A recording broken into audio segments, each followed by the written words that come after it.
On the final day of their respective presidential campaigns, Donald Trump and Kamala Harris both predicted victory on Monday, with opinion polls showing them locked in a dead heat. The candidates concentrated their efforts in Pennsylvania, the biggest prize on Election Day among the 7 states expected to decide the outcome. Trump appeared before a large crowd in Pittsburgh, where he delivered what his campaign called his closing message to voters. I will restore peace in the world, and I will rescue the American dream. Trump pushed economic themes, vowing to deliver an economic boom, while warning Harris would bring economic misery. My message to Americans tonight is simple. We do not have to live this way. We don't.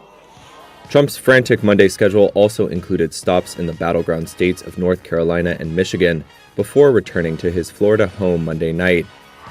Meanwhile, Harris packed in 5 campaign stops in Pennsylvania throughout the day.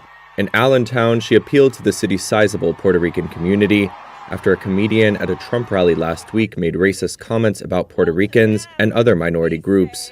We are not going back. We are not going back. Later, Harris went door-knocking in Reading and held her own brief rally in Pittsburgh. Harris ended the day with an event in Philadelphia, where she was joined by A-list celebrities including Lady Gaga and Oprah Winfrey. Harris forecast a close race and for the last time implored Pennsylvanians to get out the vote. The race ain't over yet, and we must finish strong, and this could be one of the closest races in history. Every single vote matters. The Harris campaign says its internal data shows that undecided voters are breaking in their favor. It reports an increase in early voting among core parts of its coalition, including young voters and voters of color. Harris campaign officials said any attempts by Trump to allege fraud will fail, while Democrats say they have plans in place should Trump try to prematurely claim victory. All right, so as the United States goes to poll, let's try and decode why the U.S. election matters. And for that, let me introduce our esteemed panelists today. I'm joined in by Nicole Brenner-Schmidt, who's a Democrat strategist, Bobby Eberle, who's a Republican strategist, Dustin Olson, who's an American pollster, and Ambassador Harshvardhan Shringla, who's a former Indian ambassador to the United States. Many thanks to you, Nicole, and the gentlemen for joining in. Bobby, if I could, in fact, begin with you in terms of what will it take for a Donald Trump to, in fact, break the blue wall? Well, I think you're seeing it right now. I mean, across the country and including in the blue wall, like in Pennsylvania, you've seen record turnout from Republicans. This is something that in the past we've kind of been shy of doing. We've been traditionally election day voters, but Trump and the Republican National Committee have really made a push. I know I voted on the first day of early voting here in Texas, and that momentum really carried him through, the last couple of weeks. And I think that momentum will see them through. But that's reaching out to the steel workers and the people that are concerned about energy policy in a place like Pennsylvania. I think that message really resonates. And the fact is the Republican Party has become a blue-collar, steel worker type energy party. And I think that resonates well with all of the blue wall states. Absolutely. And do you think Pennsylvania is going to be extremely critical, because many are saying that victory for Donald Trump without Pennsylvania seems like a bleak prospect? Well, all 3 of the states, Michigan, Wisconsin, Pennsylvania, are within margin of error of any poll you've really been seeing lately. So I do think that it's critical that he gets one of those. One of those is the path to victory. I don't see him losing in the Sun Belt and the ones that are critical. He's locked up, and it will all end up right there. So yeah, I do believe that he needs one of them. He could possibly get 2 or 3, but one is critical. That is the path to victory. Absolutely. And on that note, similarly, Nicole, what will it take, in fact, for Kamala Harris to, in fact, continue with that dominance that Joe Biden passes on in legacy? Not to forget the fact, will she be able to break through Donald Trump's dominance in the Sun Belt? Well, look, the blue wall is called the blue wall for a reason, and she's here, and she had a fantastic day yesterday. She's telling and reminding the American voters why she should be president for the next 4 years. And speaking of the steelworkers, 2 days ago, I went off on a canvas knocking doors for Kamala Harris from a steelworkers local. So she is talking to those blue collar voters. The unions, for the most part, have endorsed her. The ones who haven't are neutral, but they are working hard to communicate with their members about why she is the best person for the working people of America. So she's here, she's talking about that, she's talking to them about her economics, she's talking about why she's going to make and how she's going to make housing affordable, why she's going to be someone who makes sure that your freedoms, your choice about your own body is something she's going to protect. She's talking about lowering the cost of childcare. She is speaking to this electorate about what's important to them, and that's what's going to make sure that she holds that blue wall. She's not giving anything up. She's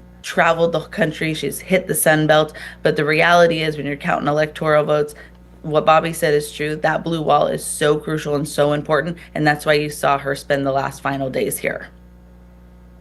All right, let me quickly bring in Dustin. Dustin, what have the polls looked like, especially on the eve of polling? Give us a sense of how unique this entire election campaigning period has been for U.S. pollsters. Well, here in the final weeks, it's been really unique, and there's some questions as to if it's a little too unique, is that every one of the swing states is within the margin of error.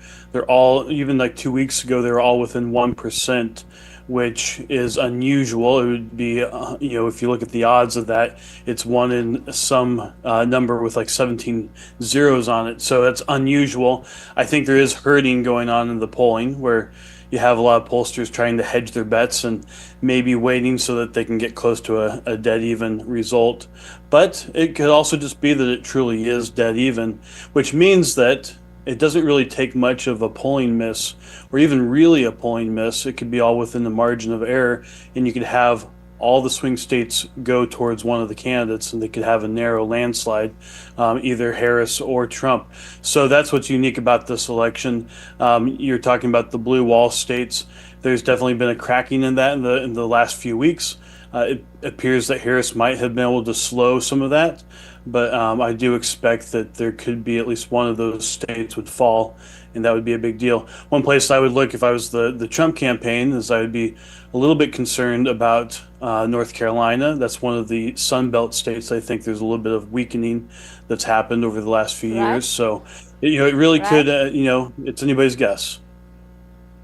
How do you weigh in on Georgia? Because remember, J.D. Vance has in fact talked about, how it was a very slim margin with which, the Dems in fact pulled in. He talks about it was just 12,000 votes. And will Donald Trump be able to sort of break through that margin this time around? Yeah, I do think so. Actually, that might be one of the strongest states currently, according to the polling. Also, early vote has been pretty strong there. And one of the things that we saw in our final poll in the last week is that Donald Trump continues to have strong numbers with African Americans as well as Hispanics, but in that state, African Americans is important. Though one thing that we've seen in the early vote, not that that's predictive, but it is an issue. You have to work really hard today is to change it. Is that African American turnout is down. So I don't see that there's a lot of energy for Harris in that state. I do think it possibly could be Trump's best state of the 7. All right, Ambassador Shringla, thank you for so patiently awaiting your turn. But Ambassador, to put it very in basic terms, why should the Indian viewer over there in India care about the US election? Well, we are sitting in India, and the elections are in America, but it appears as though we have an election right in our country. There's so much interest in the elections in the United States. And the reason is very clear, that we have a very strong partnership with the US. So what happens in the US is of great interest to us. It impacts on us. But then the US election impacts on the entire world. I mean, there's no country in the world which would not be looking at this election. It's the most important election. There are implications in terms of, the success or otherwise of either candidate. It impacts on economies, it impacts on conflicts, it impacts on regions. And so it is important. So for us, of course, I think we are fortunate that we have bipartisan support for the relationship. I think a strong India-US relationship is supported on both sides of the political aisle. Both Donald Trump and Kamala Harris will, in my view, support a very strong India-US partnership, a continuation in that effect. We've seen that with Donald Trump when he he coined the term the Indo-Pacific, he revitalized the Quad, he accompanied Prime Minister Modi to one of the biggest events in our relationship, the Howdy Modi event in Houston, and then he visited India for the Namaste Trump event. At the same time, Vice President Kamala Harris has to be given some credit for the policies of President Biden, who has taken the Quad to the level of a summit. He has given India the due importance in the relationship, calling it the defining partnership of the 21st century. We've seen huge strides forward in our strategic partnership, in our technology cooperation, in the people-to-people exchanges. So irrespective of which candidate wins, I think the India-US relationship momentum will continue. And I think we will see a strong And that's why, connect. Ambassador, I want to ask you, in all your years as a career diplomat, how have you seen the contribution of the Indo-American community grow over the years? Something that I think, as you rightly said, both sides of the political aisle are reckoning with, whether it is the Democrats or the Republicans. You have a presidential candidate with Indian roots.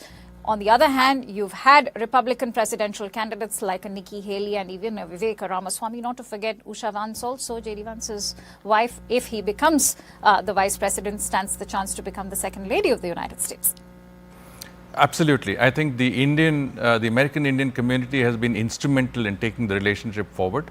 And of course, they have been a very important factor in even politics in the United States. I think the fact that the Indian American community has been the most successful immigrant community in recent years, the fact that we have 5 congressmen and congresswomen from the community today, even among the candidates, as you mentioned, Kamala Harris's mother is of Indian origin, and Usha Chilikuri Vance, the wife of Vice President candidate J.D. Vance is of Indian origin. So we have a strong Indian connect even in this presidential elections. So Indians are taking a greater interest in politics in the United States, but their interest is also in ensuring that the relationship between our two countries moves forward in all its aspects. And I think as Indian ambassador to the United States, I thought the support of the community was one of the most important factors in taking that relationship forward. Here was a community that was willing to contribute, came forward, make sure that we were insulated from some of the distractions that came up from time to time, but at the same time, the focus on supporting startups, supporting technology tie-ups, supporting trade and investments, I think was huge from the community. So that's a critical factor. I entirely agree with you, Akanksha. Bobby, let me quickly shift focus back to the domestic shores for you on flipping Georgia and how crucial that is going to be for Donald Trump. While speaking to a large crowd in Atlanta on Monday, Senator J.D. Vance urged voters in Georgia to go out to cast their ballots, also reminding them how close the race was in this state back in the year 2020. Is Donald Trump going to be able to win this one? Yes, yeah, and that was one of the shockers, you know, when we were counting on Georgia in the 2020 election, and it's really gone through a transformation. So solidifying Georgia and bringing that into Arizona, and as the earlier panelist said, with North Carolina, making sure that those are solid is crucial, because we can talk about the blue wall and what we need to do there, but if we lose any of those, then we're in a much bigger problem. So we have to solidify those, including Georgia. He's done great outreach. And as we said, this year, the black vote is really not as energized. You know, in the past, that energy takes them through and it really brings out the votes. We're not seeing that this time. And so I believe Georgia is going to be in our column. All right. Nicole, let me also talk about, reproductive freedom, which seems to have been an issue that Kamala Harris has very successfully rallied on. But, the sense that I've been getting as I speak to the average American voter, especially women on the streets of New York, which has been traditionally a Democrat stronghold, I actually found some women who were also saying that, access to abortion doesn't really become an issue for us because it's not there at the federal level. So when Kamala Harris, in fact, promises that she's going to codify a bill which addresses access to abortion, is that really going to change the minds of a Republican woman voter? Here's the thing about reproductive freedom. It's been underestimated in every election since Dobbs has happened. It has been on the ballot in a number of states, ones that we call blue and ones that we call red, and it wins every single time.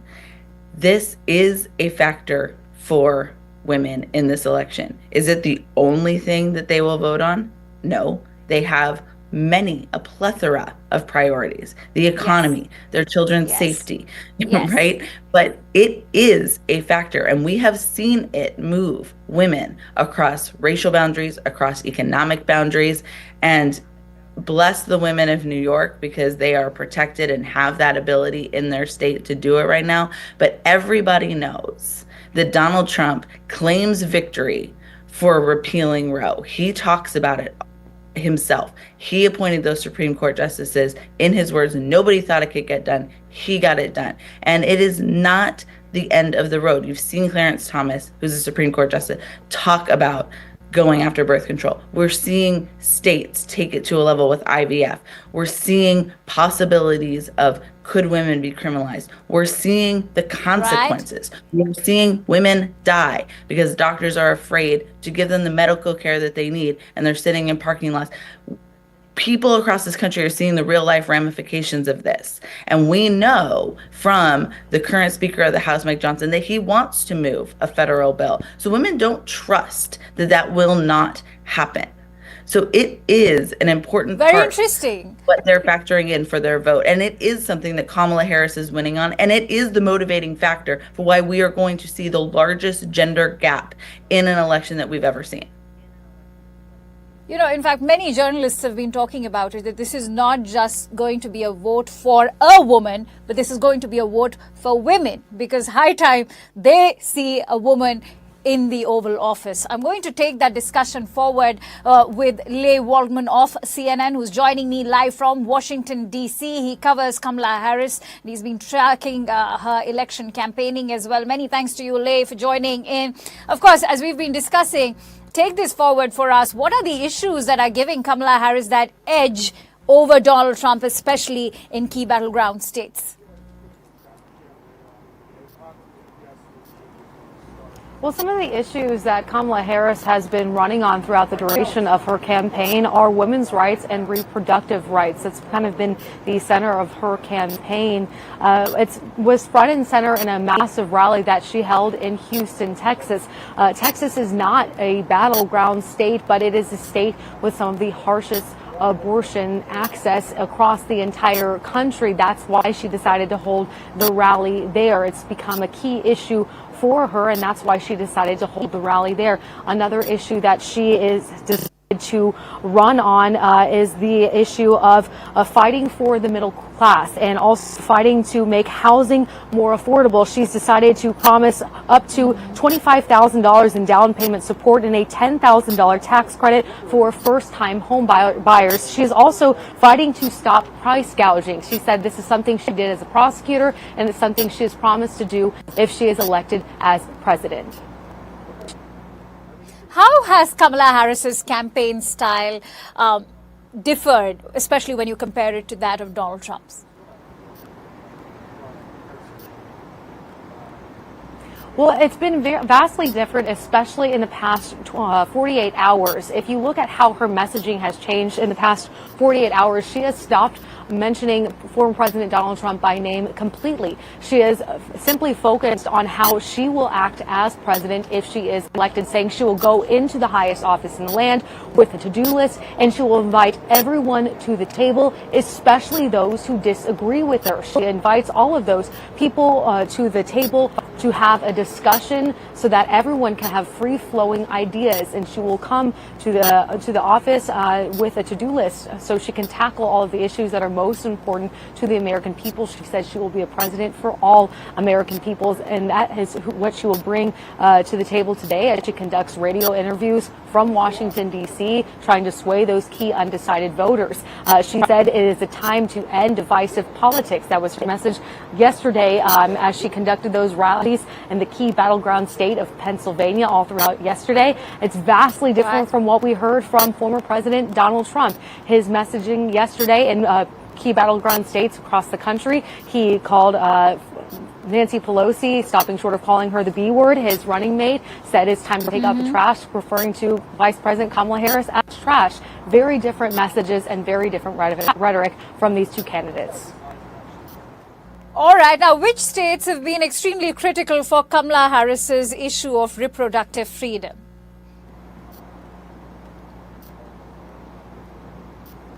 It's been across the nation as a whole. That is what Kamala Harris has taken as a key issue for her. She has gone as a nation as a whole, saying this is not just an issue for people who are under. She said 1/3 of women are under abortion restrictions. That this is an issue for the nation as a whole. That if you don't fight for access and to restore the rights of Roe versus Wade, that then the entire nation fall under abortion restrictions if we don't fight for change. So it's not just certain states she is fighting for this to be an issue for. She's fighting for everyone for this to be an issue for. And she's also saying this isn't just a women's issue. This is also a men's issue as well. Many thanks to you, Leigh Waltman. It was a pleasure speaking to you. Thank you and have a good day. On that note, let me quickly go back to Dustin. Dustin, if you see the contrast, as Leigh was also highlighting, between the campaigns of a Kamala Harris or even a Donald Trump, it's a lot like chalk and cheese, because if you have a Kamala Harris on one hand trying to protect reproductive freedom, you have a Nikki Haley who's in fact accused Donald Trump of keeping his campaign as one that is too focused on bromance, on machismo, something we only see sort of draw him as a larger-than-life image, especially after those 3 assassination attempts. Now, the kind of vitriolic campaign that we've seen coming from the Republican side, has that really featured in your polls? Does it even seem to be impacting the American voter in any way? Well, the vitriol, I think, has been on both sides, and I think the rhetoric has been more extreme on the left, and you can see that in the result of multiple assassination attempts. And to change the tune in like the last 48 hours, I don't know if that's going to make a big difference. But really, when it comes down to all of this, the number one issue is still the economy and inflation. And then the second issue is immigration and the border. And then it depends on the state as to what the third or fourth issue. So in some states that might be affordable housing, which is really an economic issue, but that's what Democrats typically will say is their economic issue is affordable housing. Whereas in a state like Pennsylvania, the third issue is preserving democracy, and abortion actually is way down in the single digits. So it just depends on the state. It depends on kind of the makeup of that state as to what the issues are. Now, as far as the bromance, so this is interesting. So since the early 1980s, there has been kind of a gender gap that people have noticed in almost every election. Usually it's Republicans don't have as strong of support with women. But what's unique in this election is that Democrats have really lost ground with men. And I think that has to do with a lot of the different policies that the Democrat Party has pushed. It's not around abortion specifically. Okay. I think it's around everything from... that's a very interesting point. I'm going to quickly go across to Ambassador Shringla, but before I do that, Nicole, if you'd like to come in on the point. It actually hurts Harris more than it hurts Trump, the gender gap. All right. Nicole, if I could bring you in on the point that Dustin's just made. Women are voting at higher rates. Women are going to send her to the White House. This gender gap is not something that they've advocated for, but they are talking to what women care about and want. But she still has lots of support with men across many different races. I mean, this idea that the black vote is not as energized or not as enthusiastic, she's hitting the numbers that we've seen Democrats hit in the past cycles. And we are talking to a lot of workers and a lot of those blue collar voters in these key states in Michigan and Wisconsin and Pennsylvania, and their union leadership is talking to them. And it's about these issues, their pensions, their union contracts, and what they really care about and know that they need for their families. All right, Ambassador Strinkler, many are also questioning if is it all as rosy as it seems, especially when it comes to Prime Minister Modi's relationship with Donald Trump. Yes, we've seen it, in fact, only expand under Donald Trump's previous presidency, and you've talked about the two events that took place in 2019 and 2020, the Howdy Modi event and, of course, Namaste Trump. Much of their bonhomie was seen.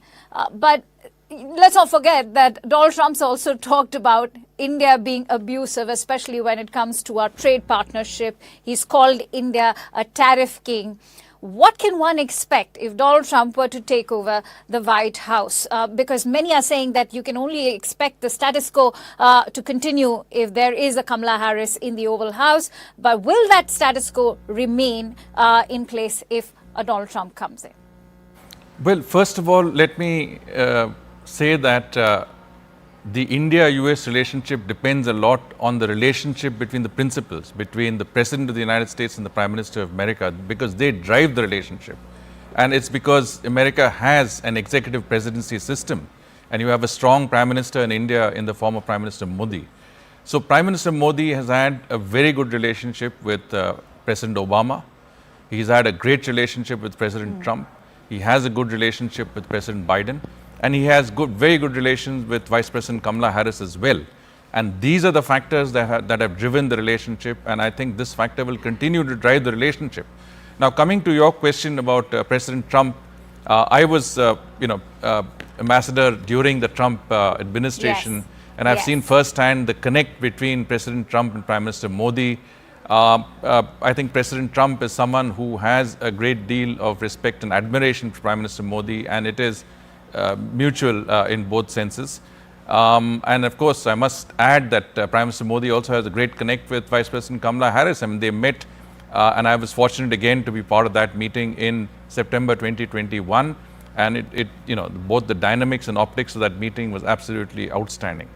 But as far as President Trump is concerned, Thank you for fact-checking, because several critics in the United States are saying that it wasn't that great. So thank you for fact-checking.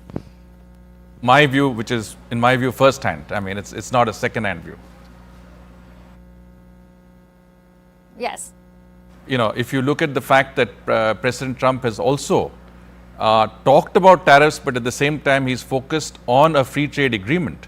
You have to keep in mind that, Commerce Minister Piyush Goyal and US Trade Representative Robert Lighthizer had almost concluded a free trade agreement. Time ran out. But we have the basis of that agreement, and were President Trump to come back to office, I think that those negotiations could continue, and we could have a very, very good free trade agreement in place that would take into account some of these issues that President Trump speaks about. So we have a channel that would move that forward, and I don't think we should focus too much on that. Do you think India will be able to sort of do that diplomatic tightrope walking, especially when it comes to our defense purchases with Russia, or even the energy trade that's taking place between India and Iran? Because you were very much part of the government of India at that time, and you'll know how India had to sort of dodge that bullet which was being hurled our way, especially when it came to our energy purchases with Iran. So, yes, I mean, the US was very firm in not providing any exceptions to that, let's say, unilateral sanction with regard to purchase of Iranian oil. But then we did diversify. We increased our purchases from other countries, including the United States. I mean, today we purchase $10 billion or more of energy from the United States. So we have diversified our sources of energy supply.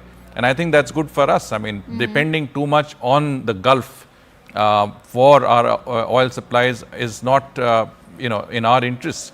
So we have broad-based those supply sources. We, I think, do believe that our comprehensive strategic global partnership will allow us to have a certain amount of leeway in terms of what we want to do. We do have a certain dependency on or in terms of legacy purchases from Russia, in terms of defense. We do require energy from all the sources that we can get, including Russia. We are not contravening any sanctions from the United States in doing that. And so we also believe that, stopping these conflicts is important. And so from that point of view, I think that is an important point that we need to look at in terms of the foreign policy agenda of both candidates. Right. And in fact, much credit to be given to Prime Minister Modi, and of course not to forget the aegis of Dr. S. Jaishankar, who's firmly established India's stance that, we are living in a multipolar world and one has to, go ahead with these purchases which have to be done. I'm going to request you all to please stay on with me since we are reporting from the CNN studios in New York. Let me also bring to our viewers what is on the mind of the New York voters. Let's listen into what they had to say. One of the concerns I have is the illegal immigration. The amount of people crossing the borders with no background check, and a lot of criminals, issues with their background, where they have been places where they're hosts that they have a criminal record and they're still being allowed to come into the country. And us, I'm an immigrant myself, I don't condemn immigration, but the problem is when they don't do a background check and they let just anybody come in, it put at risk the citizens of this country. Are you a Kamala supporter or a Trump supporter, and why so? I am a Trump supporter because he cares for the Americans. He cares for the people who are here and developing work for them. Not like Kamala. Kamala wants to give our money away. The most important issues on the ballot for me are, first of all, the economy is very important, and I'm also very concerned about access to health care for women, specifically like abortion and other, care. Yes, I am a Kamala supporter. Because when it comes to the economy, she's been very, very specific. The most basic one is the economy. Yeah, I vote for the economy. Everybody nowadays knows that the economy is kind of crazy. Kamala supporter. Yeah, because she, her intentions is like to bring Americans together, and that's what we stand for, United States. The trade policies, I like to promote American workers more and American businesses more. I think what's happening is that they're not doing that. They're not doing as much as they should. And because of that reason, our economy's not going exactly the way we'd like it to go. Are you a Trump supporter? Why so? Yes. Why? Yeah. Why? Basically because of his policies. Definitely. Trump 2024. Absolutely. Why do you support Trump? Well, he's honest. He tells us exactly what he's going to do, how he's going to do it, what his timeline is going to be, and we know where we stand with him. The other one, not so much. I am choosing not to vote on this election because I think the two-party system in this country has been so badly corrupted that participating in it is only benefiting the corruptors. What is it that you'll be voting for? Immigration wars? I will be voting for immigration laws to change, to be more lenient. For that, whoever makes that better for me, I'll be voting for them.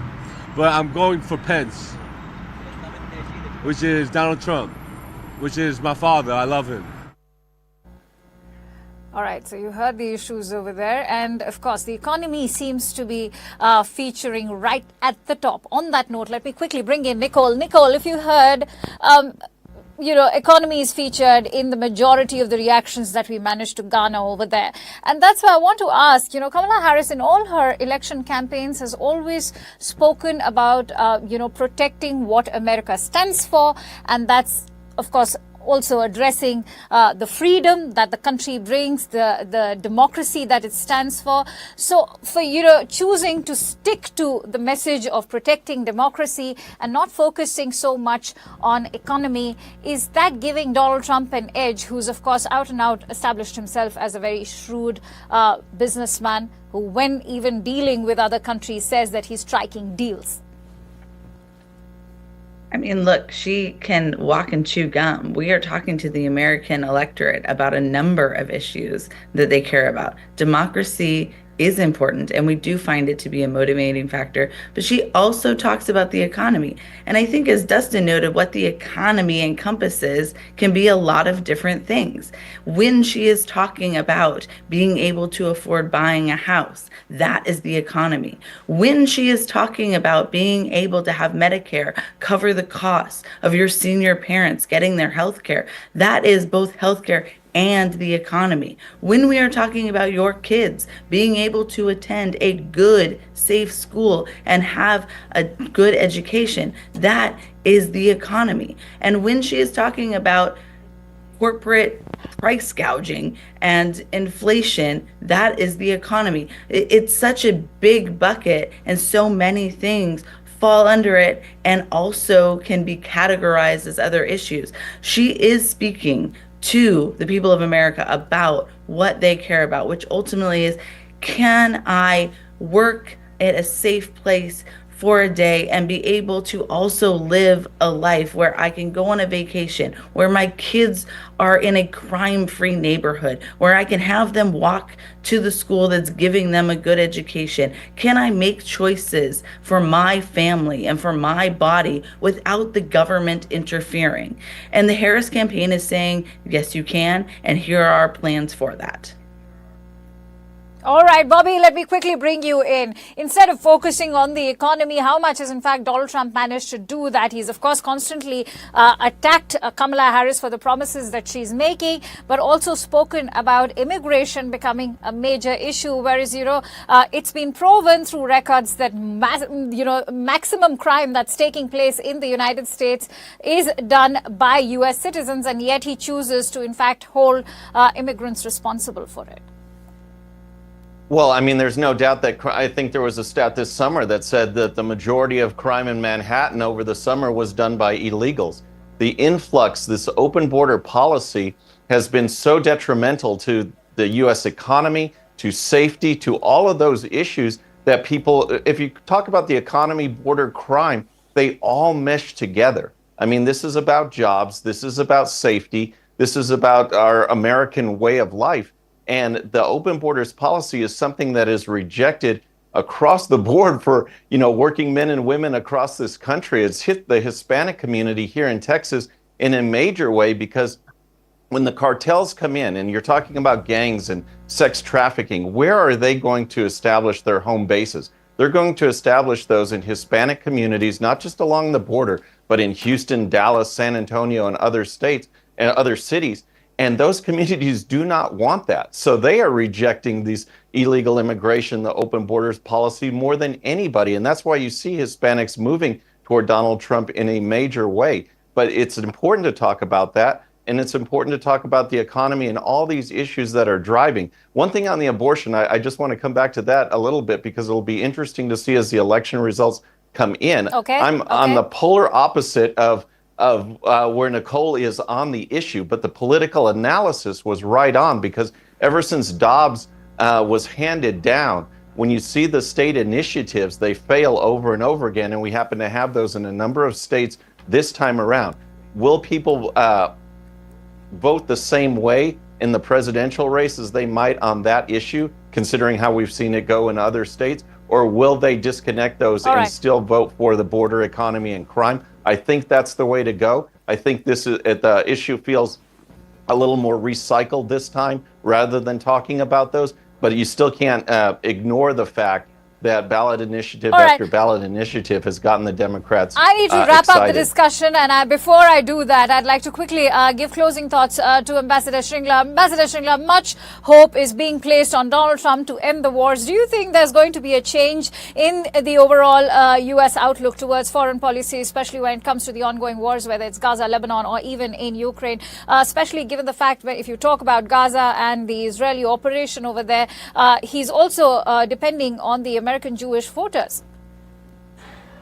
Well, he definitely has a different take on the conflicts from Vice President Kamala Harris, because Donald Trump is talking about stopping the conflicts, and he is given a rather short timeline to do that, given himself a short timeline to do that. I think it would be challenging, but if a US president wants to stop conflicts, he can do that because he controls the resources and the elements that go into continuing conflicts such as in Ukraine. It's a little more complicated in the Middle East because there are different parties involved. I mean, the Israelis, of course, are in many senses, prone to doing their own things. But you also have, the other elements who are involved, whether it is Hamas, it's Hezbollah, or it's the Iranians. So Right. I think that is something that would take any president time to grapple with and deal with.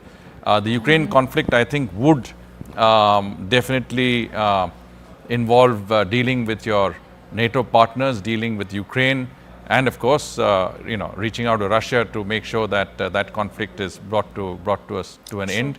I think there is a strong sentiment. I'm sure you will also. I'm sure you will also agree with me when it comes to his own diplomatic skills. He's managed the Abraham Accords, and he's of course brought a Kim Jong-un to the talking table. He managed to be in the good offices with Vladimir Putin as well, and so I'm sure as a career diplomat, you will also give him those points for how effectively he managed his diplomacy with leaders world over, no matter how authoritarian they may be accused of being. But I'm sure you'll agree with that.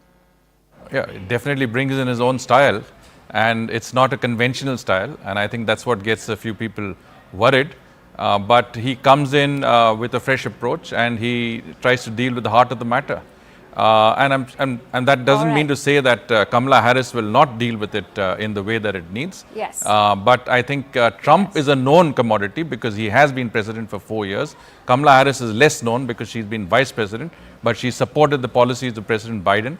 And if there is continuity there, then we have a general idea. But we can't be sure because every president brings in his or her own stamp. Thank you.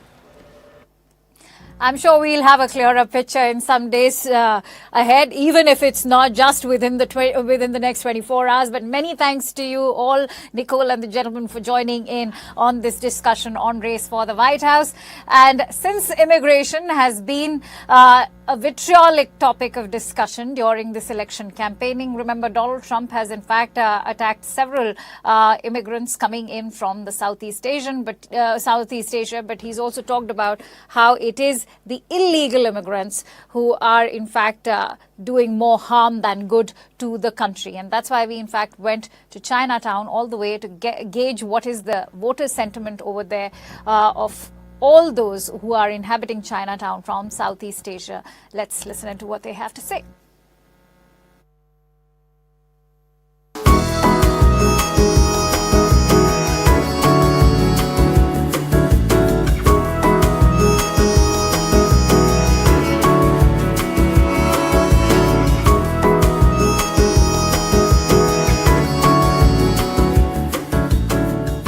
Bustling Chinatown in New York City, one that was formed between the 19th and the 20th century, and now it attracts foodies from all over the world. But there's also one more reason why it's been making news, because of the deeply divisive rhetoric that's been coming out from the US presidential campaign. Remember, Donald Trump has been attacking the Asian community, particularly the Chinese immigrants. Let's also find out what's on the mind of the Chinese voters. Who are you going to be voting for and why so? Donald Trump. But why Donald Trump? Because he can make America great again. Why not Kamala Harris? First of all, she never have an experience. Imagine in 2000, right, 2000 or something like that, right? she not even have a, how you call that, she only have 1%, you know, and I don't know why suddenly she can go up. And worst of all, she let those people who rob, right? It seems that I heard that she said got to raise to 3,000. 3,000 if you rob 3,000, for example, you rob at 11 o'clock and then next 12 o'clock after that you can rob another 3,000 for what? Right? Like this, they encourage people don't go to work, go and rob people. So you think Donald Trump will be good for the economy? Yeah, he will make America great again. Most of the Chinese Asian now like to vote for Trump because we want to change the government. How have you seen the United States change in the last 2-3 years, especially now with election campaigning happening? What are the issues? Inflation has definitely went up. Our everyday groceries, we can't afford them, especially the working class, which is a serious problem when it comes to the health and nutrition of the youth. What would you like to say? I would like to say COVID really increased, promoted inflation, and that has really caused like the underclassmen to like suffer, and they need more benefits. So you think the cost of living has also gone up? Yes, for sure. Especially living in New York, the rent is really high. Do you also feel that immigrants are being discriminated against? Yes, I do feel like immigrants are being discriminated against. I feel like they are one of the categories that are living through one of the harder times compared to other people. So I think we need to put more showcase on them. You're an entrepreneur. What are the challenges for you as a woman entrepreneur? Well, to be honest, my store just started like about literally a week ago.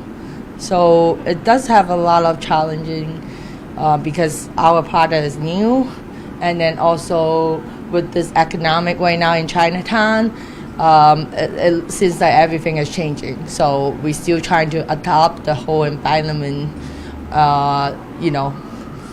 Is it changing for the better or for worse?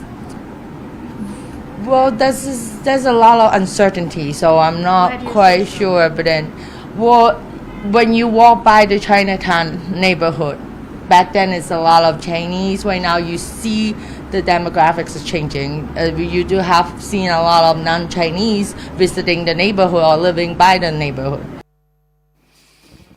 All right, so it's only on CNN News 18's Race for the White House that we'll bring you all the latest buzz as far as ground zero in the United States is concerned. Stay tuned for more reports and all the latest from US as far as election is concerned. We'll be back after a quick break.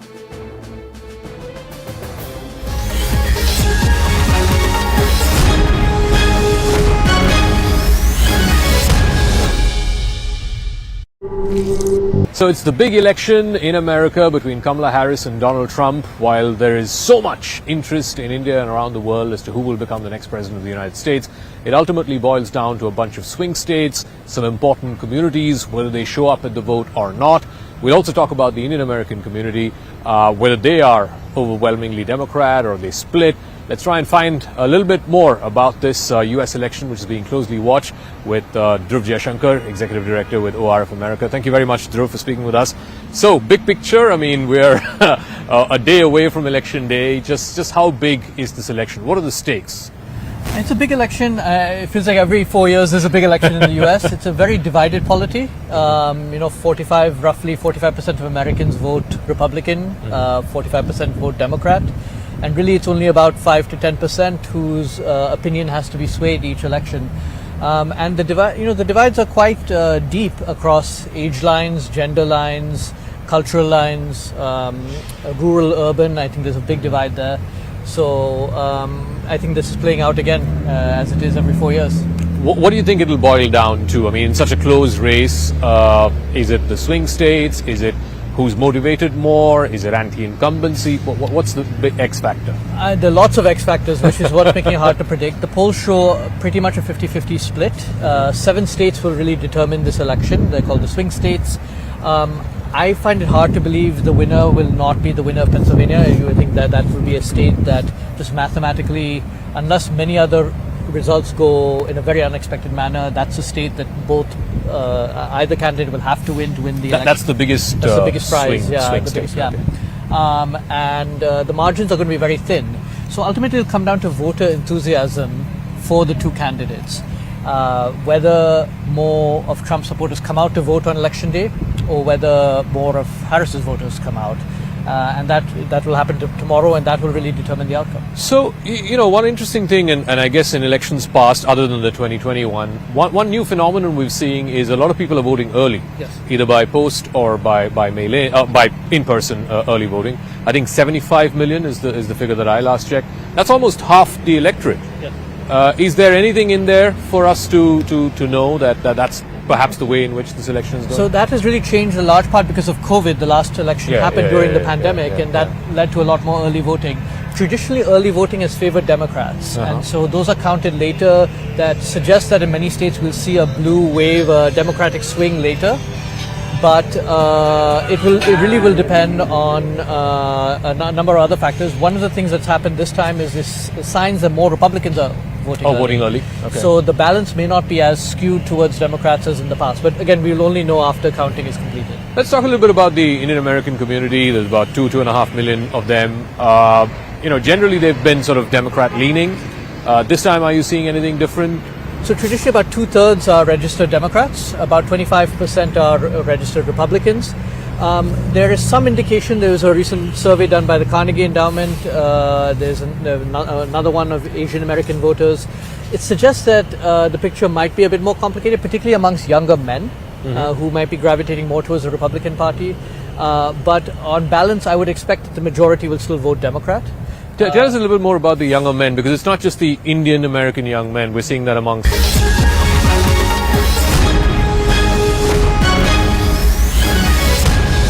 Welcome back. You're watching Race for the White House, and we are coming live to you from the CNN studios in New York City.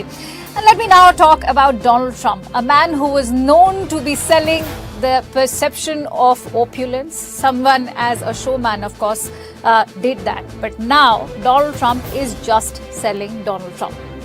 Check out our next story to find out why I say so.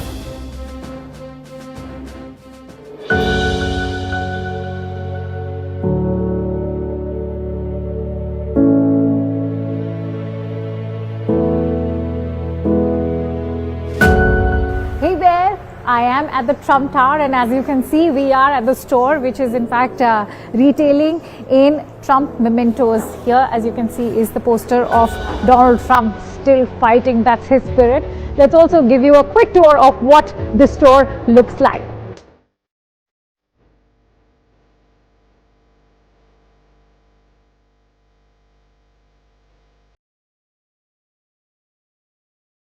Here's an interesting one. Make America Great Again. What does it say? 45, 47. Why does it say that? Because he was the 45th president of the United States, and he hopes to be the 47th too.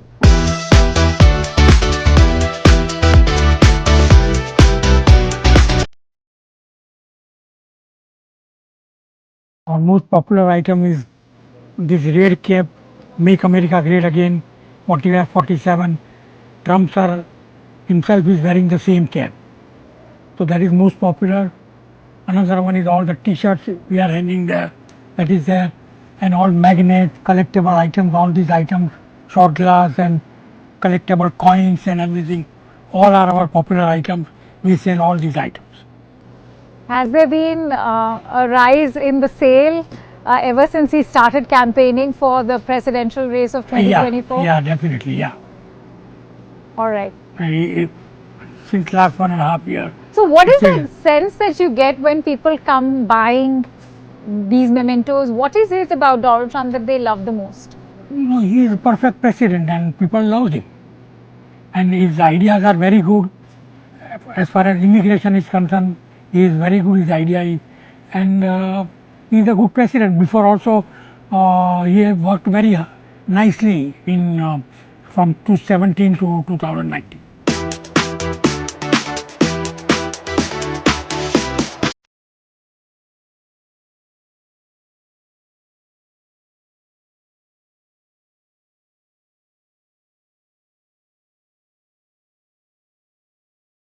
So there's nothing that the memorabilia of Donald Trump doesn't cover. You talk about a calendar, it's here. You talk about a case for your spectacles or goggles. It's here. And very interesting is this pen. I will be the greatest president that God ever created. Alright, so the pen also talks about the greatest president that God ever created. Well, that's Donald Trump and his memorabilia for you.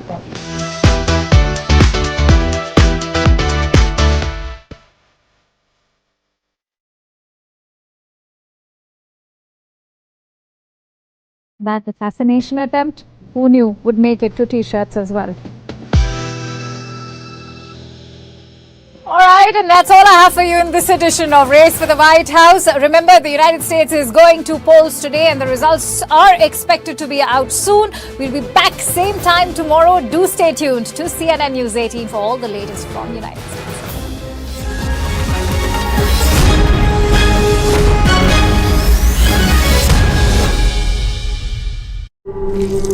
So it's the big election in America between Kamala Harris and Donald Trump. While there is so much interest in India and around the world as to who will become the next president of the United States, it ultimately boils down to a bunch of swing states, some important communities, whether they show up at the vote or not.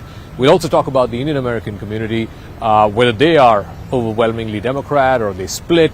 Let's try and find a little bit more about this U.S. election, which is being closely watched, with Dhruv Jaishankar, Executive Director with ORF America. Thank you very much, Dhruv, for speaking with us. So, big picture, I mean, we're a day away from Election Day. Just how big is this election? What are the stakes? It's a big election. It feels like every 4 years there's a big election in the U.S. It's a very divided polity. Roughly 45% of Americans vote Republican, 45% vote Democrat. And really, it's only about 5 to 10% whose opinion has to be swayed each election. And the divides are quite deep across age lines, gender lines, cultural lines, rural, urban. I think there's a big divide there. So I think this is playing out again as it is every 4 years. What do you think it'll boil down to? I mean, in such a close race, is it the swing states? Is it who's motivated more? Is it anti-incumbency? What's the big X factor? There are lots of X factors, which is what's making it hard to predict. The polls show pretty much a 50-50 split. 7 states will really determine this election. They're called the swing states. I find it hard to believe the winner will not be the winner of Pennsylvania. I think that will be a state that just mathematically, unless many other results go in a very unexpected manner, that's a state that both either candidate will have to win the election. That's the biggest. That's the biggest prize. Swing state. Yeah. And the margins are going to be very thin. So ultimately, it'll come down to voter enthusiasm for the two candidates. Whether more of Trump supporters come out to vote on election day, or whether more of Harris's voters come out. And that will happen tomorrow, and that will really determine the outcome. So, one interesting thing, and I guess in elections past, other than the 2021, one new phenomenon we're seeing is a lot of people are voting early, yes, either by post or by mail-in, by in-person early voting. I think 75 million is the figure that I last checked. That's almost half the electorate. Yes. Is there anything in there for us to know that's perhaps the way in which this election is going? So that has really changed a large part because of COVID. The last election happened during the pandemic, and that led to a lot more early voting. Traditionally, early voting has favored Democrats, and so those are counted later. That suggests that in many states we'll see a blue wave, a Democratic swing later. But it really will depend on a number of other factors. One of the things that's happened this time is this signs that more Republicans are voting early. Voting early. Okay. So the balance may not be as skewed towards Democrats as in the past. But again, we'll only know after counting is completed. Let's talk a little bit about the Indian American community. There's about 2.5 million of them. Generally they've been sort of Democrat leaning. This time, are you seeing anything different?